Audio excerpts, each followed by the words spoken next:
Hello everyone, I'm Gaurav Rautre and I'll be presenting the question number 96.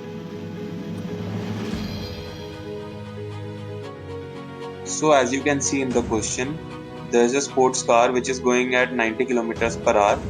We have to find the power consumed in three cases, in which the first one is where the wind is not blowing. In the second case, the wind is blowing in the opposite direction, and in the third case, the wind is blowing in the same direction as.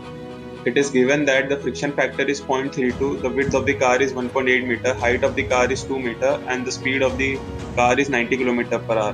Our assumption is that air is at 20 degrees Celsius. Therefore, for air at 20 degrees Celsius, the density of air will be 1.2 kilogram per meter cube. First case, when no wind is blowing, the characteristic velocity is equal to 90 km per hour, which is equal to 25 meter per second. The drag force is equal to characteristic area, which is equal to width into height into characteristic kinetic energy, which is equal to half into density into characteristic velocity square into friction factor. The value comes out to be 432 Newton.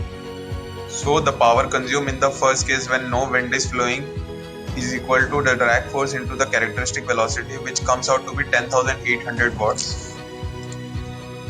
The second case, when the wind is blowing in the opposite direction, the characteristic velocity of the car will be equal to the net relative velocity of the car, which is equal to the summation of wind speed plus car speed in the direction of movement of the car, which is equal to 115 km per hour, which is equal to 31.94 meter per second.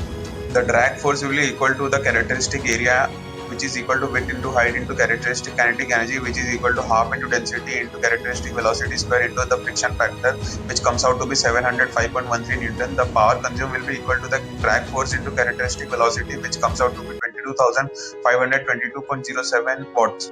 In the third case, in which the wind is blowing in the same direction with that of the car, the characteristic velocity of the car will be equal to the net relative velocity, which is equal to subtraction of car speed with the wind speed in the direction of the car, which is equal to 65 km per hour, which comes out to be 18.05 meter per second. The drag force will be equal to the characteristic area, which is width into height into the characteristic kinetic energy, which is equal to half into density into characteristic velocity square into the friction factor, which comes out to be 22.5.19 Newton. The power consumed in the third case will be equal to the drag force into the characteristic velocity, which comes out to be 4064.7 watts. Thank you.